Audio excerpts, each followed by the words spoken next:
You have likely noticed that your life looks like it is falling apart. Your circle of friends has collapsed. The ambitions you once chased, money, status, social validation, now feel incredibly hollow. People look at you and think you have given up. You might even look in the mirror and wonder if you are failing. You are not. You are experiencing the most misunderstood, isolating and powerful psychological shift a human mind can endure. Carl Jung called it the integration of the anima. The Gnostics called it the Sophia Stage. Today, you decode why the ultimate awakening looks exactly like absolute failure to the untrained eye.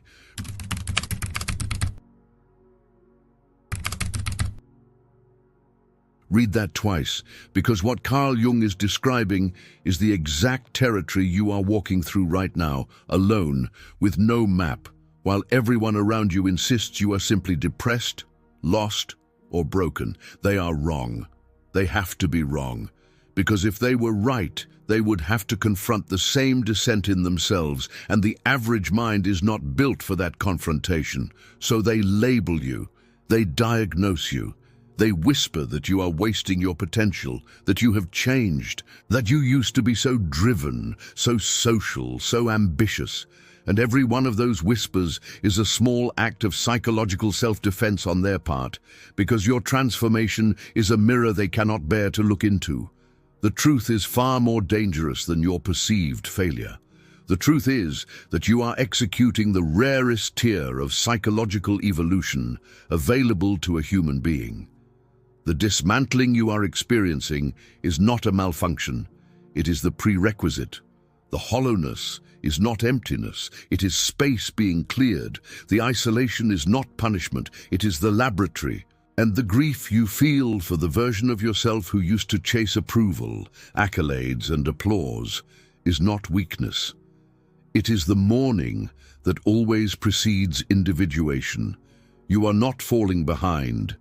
You are outgrowing the matrix that the rest are still desperately trying to climb. If these ideas resonate with you, hit that subscribe button for more top-tier content. Also, drop a Sophia Rising in the comments so I know you are ready. Let's dive in. Carl Jung studied alchemy not as a chemistry of metals, but as a coded map of the psyche.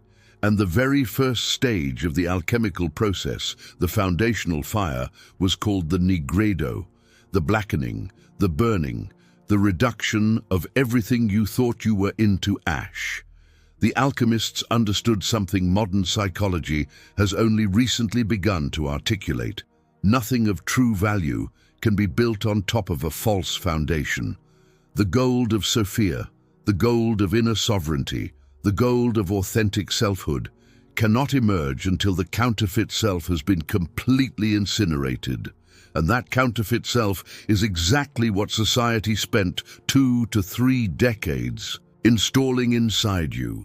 The personality you wore to be liked, the ambitions you adopted because they were applauded, the friendships maintained out of obligation, the career chosen because it looked impressive on a screen, the version of you optimized for external approval, all of it, built, borrowed, performed, and now something deep inside your psyche, something older and wiser than your conditioned mind, has decided that the performance is over, so it lit the match. What you are calling depression is, in many cases, the controlled burn of a self that was never truly yours. What you are calling failure is the systematic dismantling of every structure that was built to please someone else. The reason you feel exhausted is because the maintenance of that false mask required enormous psychological energy you no longer have access to because your deeper self has rerouted it elsewhere, towards something far more important, toward the construction of a sovereign psyche. This is the Nigredo, and it does not feel like awakening when you are inside it. It feels like dying, because in a very real psychological sense, something is dying. The ego that was assembled by your environment is being dissolved. And the ego does not go quietly. It panics. It floods you with anxiety. It whispers that you are losing yourself, that you are wasting time, that everyone else is moving forward while you stand still. But here is what the ego will never tell you. Standing still, in the right kind of stillness, is the most active psychological work a human being can do. The Sophia Stage is not idle. It is volcanic. It is happening beneath the surface, in the dark, where no one can see it, because that is the only environment in which true individuation can occur. There is a moment in this process that almost everyone misinterprets, and misinterpreting it is what traps most people in nihilism for years, sometimes decades. It is the moment your ambitions go quiet. The drive evaporates. The promotion you used to want now feels like a cage with a better view. The relationships you used to chase now feel like uniforms you would have to put on every morning. The money you used to dream about now feels like a leash with a longer length. And in that moment, the conditioned voice in your head, the voice installed by parents, teachers, employers, and algorithms, screams that something is wrong with you, that you are broken, that you are losing your edge, that you are becoming lazy, unmotivated, depressed. You are not. You are experiencing one of the most precise psychological signals available to a human being. The signal that the desires you were carrying were never actually yours. Carl Jung observed that the second half of psychological life, which can begin at any age once individuation activates, is governed by an entirely different set of motivations than the first. In the first half, you build the persona. You accumulate, you compete, you climb. In the second half, you dismantle the persona. You shed, you withdraw, you descend. And the desires that powered the first half cannot survive the transition into the second. They were fuel for a vehicle you are no longer driving, so they go quiet. Not because you have given up on life, but because life has given up on the lies you were chasing.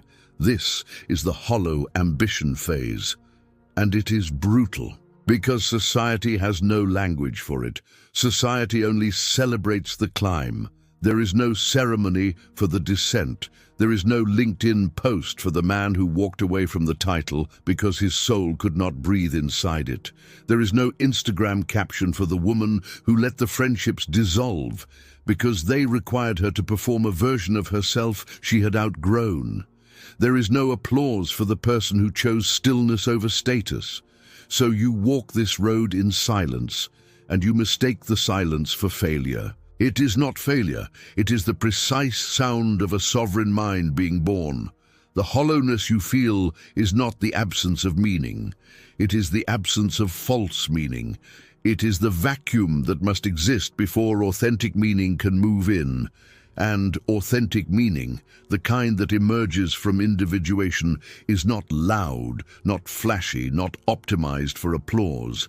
It is quiet, it is internal, it is unshakable, and it is the only kind of meaning that will ever satisfy you again. You have noticed that your relationships are thinning. People you used to laugh with now feel like strangers. Conversations that used to energize you now drain you within minutes. Group chats fall silent, invitations stop arriving. And the friendships that do survive feel different, heavier, more honest, smaller in number, but deeper in substance. This is not a coincidence. This is not you becoming antisocial. This is not a symptom of depression. This is the natural consequence of psychological evolution. And it is one of the most consistent markers of the Sophia Stage. Carl Jung understood that human relationships operate on the principle of psychological resonance. You do not actually bond with people. You bond with the frequency they are operating on. When two people share the same level of consciousness, the same conditioning, the same illusions, the same hungers, connection feels effortless. But the moment one of them begins to undergo individuation, the moment one of them begins the process of shadow integration, the resonance breaks, and no amount of effort can manufacture it back. You can sit at the same table, drink from the same glass, laugh at the same jokes, and feel a chasm between you that did not exist a year ago. That chasm is real. It is the measurable distance between someone still wearing the mask and someone who has begun to remove it. And here is the part nobody prepares you for. The grief is real. You are not imagining it. You are mourning relationships that have not technically ended, but have already psychologically dissolved. You are grieving the version of yourself who fit inside those relationships. You are grieving the simplicity of a life where you did not see what you now see. This grief is sacred. Do not rush it. Do not numb it. Do not apologize for it, because this grief is the toll you pay to cross the bridge into deep psychology, into inner sovereignty, into the territory where only the few ever walk. The friends you are losing were not your enemies. They were simply traveling companions for a stretch of road you have now finished. Some of them will catch up to you years from now, and the bond will resume on a deeper frequency. Most of them will not, and that is also part of the design. Because the Sophia Stage is not a group activity, it is a solitary descent, and the people who try to follow you into it without doing their own work will only slow you down or pull you back.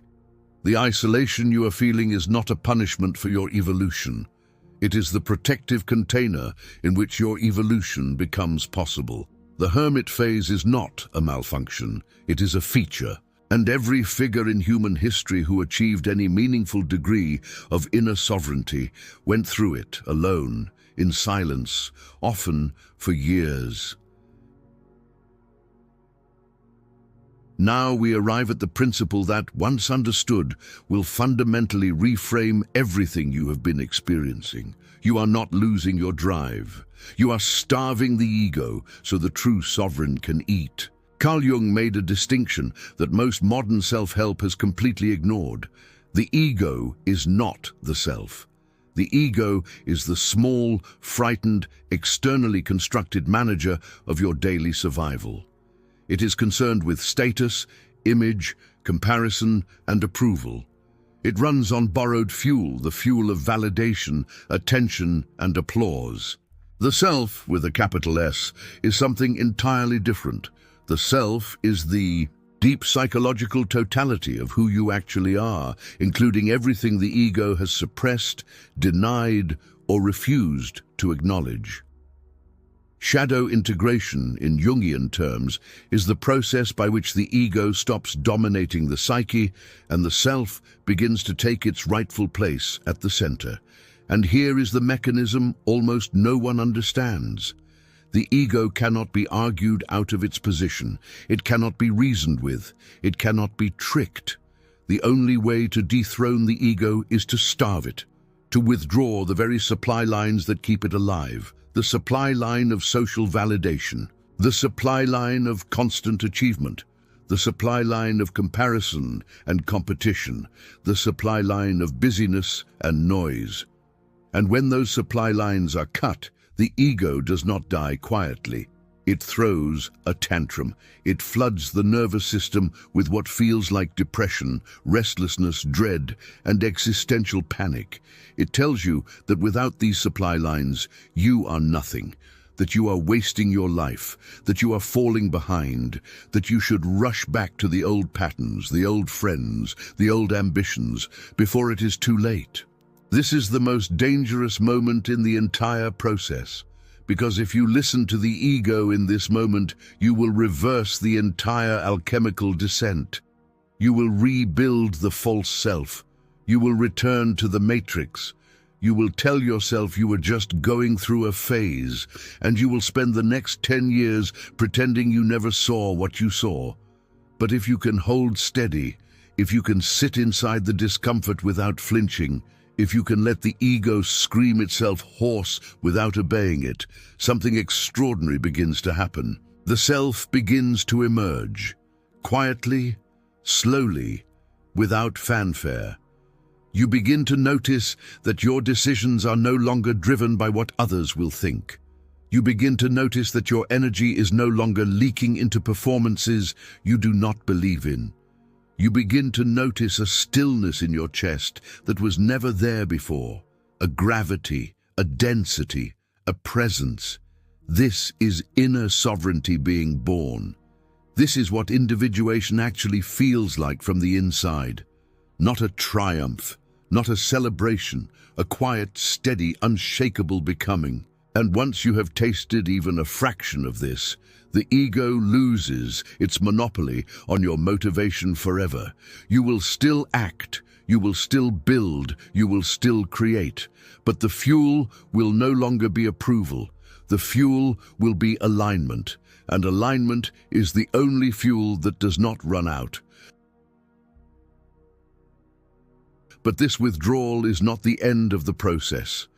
If you stop here, you trap yourself in nihilism, and nihilism is just another costume the ego wears when it loses its first costume. The Sophia Stage is not a destination, it is a doorway. The descent into the Nigredo, the hollowing of ambition, the collapse of friendships, the starving of the ego, all of it is preparation for something most people never reach: integration. The point at which the lessons of the descent are no longer experiences happening to you, but capacities living inside you. Carl Jung described individuation as the lifelong process of becoming the indivisible self, the unified psyche in which the conscious and unconscious, the persona and the shadow, the masculine and feminine principles, the ego and the deeper self, all operate in coordination rather than conflict, and the moment you begin to integrate is the moment your perceived failure transforms into your greatest psychological asset. Because here is the strategic truth that the Matrix will never tell you. The world is overwhelmingly populated by people who have never starved their ego, never confronted their shadow, never undergone the Nigredo, never sat in the hollowness, never grieved the false self. They are operating from a fragmented psyche, a borrowed identity, a reactive nervous system. And when you walk back into that world after your descent, when you re-enter relationships, careers, conversations, social dynamics, you are operating with a level of internal coherence that the average person cannot even perceive, let alone match. You become unreadable, you become unbribable, you become unmovable in the ways that matter. Not because you have hardened, but because you have integrated. Your kindness becomes deliberate rather than compulsive. Your generosity becomes strategic rather than reflexive. Your silence becomes powerful rather than awkward. Your presence carries a weight that conversations cannot dilute. This is what inner sovereignty looks like in practice. Not an aesthetic, not a posture, a psychological reality, and it cannot be faked, manufactured, or shortcut. It can only be earned through descent. So when you re-enter the world, you will notice that people respond to you differently. They cannot articulate why. They will say you seem calmer, deeper, more grounded, harder to read. What they are sensing is the absence of the false self. They are sensing the presence of someone who is no longer performing. And in a world built on performance, the person who has stopped performing carries an almost unfair gravitational pull. This is not a reward for the descent. It is a side effect of it. The real reward is internal. The real reward is the quiet certainty of knowing exactly who you are, exactly what you value, exactly what you will and will not allow into your life without needing anyone else to confirm it. This is the gold of Sophia. This is the prize the alchemists were pointing toward. Not external power, internal indivisibility. Now comes the practical question. How do you actually navigate the world while you are still inside this descent? Because life does not pause while you individuate. Bills still arrive. Family still calls. Work still demands. And the temptation, the seductive temptation, is to either fully retreat from all of it and slide into hermetic withdrawal, or to force yourself back into the old performances and abort the entire psychological transformation. Both paths are traps. The strategic path is the third one, strategic detachment with selective engagement. You learn to participate in the world without belonging to it. You learn to fulfill obligations without feeding the false self. You learn to engage with people without leaking your psychological resources to them. The first practical principle is the conservation of psychological energy. Every conversation, every commitment, every social performance has a cost.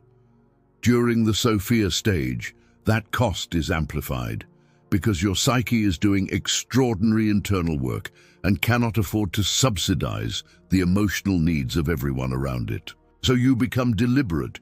You begin to ask before every engagement whether this expenditure of energy serves the integration or sabotages it. If it sabotages it, you decline, without explanation, without elaborate justification. A simple, calm decline is one of the most sovereign acts available to you. The second practical principle is selective transparency. You do not owe the world a narrative of your descent. The vast majority of people are psychologically incapable of understanding what you are going through, and trying to explain it will only invite their projections, their diagnoses, their well-meaning attempts to pull you back into the matrix. So you stop explaining, you let them think what they will. The misunderstanding of others is not your problem to solve. It is the price of admission to deep psychology. The third practical principle is the construction of solitude as infrastructure. Solitude is not loneliness. Loneliness is the painful absence of connection. Solitude is the deliberate cultivation of psychological space in which the deeper self can speak. You build it into your week the way an athlete builds training into theirs. Walks alone, hours without input, days without performance. This is not indulgence. This is the laboratory in which individuation happens. The fourth practical principle is the patient relationship with time. The Sophia stage does not run on a schedule. It cannot be rushed, optimized, or completed in 90 days. Some descents last months, some last years. The ego will demand a timeline so it can plan its return. Refuse to give it one. You will know you are integrating when integration begins, not before.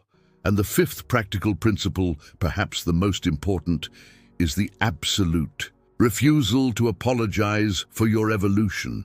You will be misunderstood. You will be labeled. You will be diagnosed by people who have never sat with their own shadow for 10 consecutive minutes. Let them. Their misunderstanding is not evidence of your failure. It is evidence of the distance you have already traveled. The sovereign mind does not negotiate its evolution with the conditioned masses. It simply continues evolving. So when you look in the mirror tonight, and the conditioned voice tells you that you are failing, that you are wasting your potential, that you should be further along by now, that you used to be so much more, I want you to remember exactly what is happening inside you. The Nigredo is burning the false self to ash. The hollow ambition is the silence that comes after the lies stop. The friend collapse is the natural sorting of frequencies. The starving of the ego is the precondition for the emergence of the self. And the integration on the other side is the indivisible sovereignty that almost no one in your generation will ever achieve, because almost no one is willing to walk this road. You are not failing. You are doing the rarest psychological work a human being can do. You are executing the highest tier of individuation. You are living what Carl Jung spent his entire career trying to describe. You are inside the Sophia stage, and the version of you that emerges from this descent will not be the version that entered it. The new version will be quieter, deeper, sharper, more deliberate, more sovereign, more dangerous to every system that requires your compliance to function. So if this video has reached you in the middle of your hollowness, in the middle of your isolation, In the middle of your grief for the old self, drop the words Sophia Rising in the comments, not as a casual phrase, as a declaration, as a marker, as your psychological statement that you understand what is happening to you and you are choosing to walk through it rather than retreat from it. And then subscribe, because what we explore here is not therapy, it is not motivation, it is not surface-level self-help. It is the deep psychology of sovereignty, the strategic application of Carl Jung, the unflinching study of shadow integration and individuation, the rarely taught wisdom that the Matrix would prefer you never encounter. This is the only place these ideas are decoded with the seriousness they deserve. And whatever you do, do not stop now. The on-screen video matters more than you think. It is the next step in the descent, the next layer of the integration, the next piece of the sovereign architecture you are building inside yourself. Trust me, you do not want to miss it. I will see you there. See what others miss, know what others fear, become who others can't.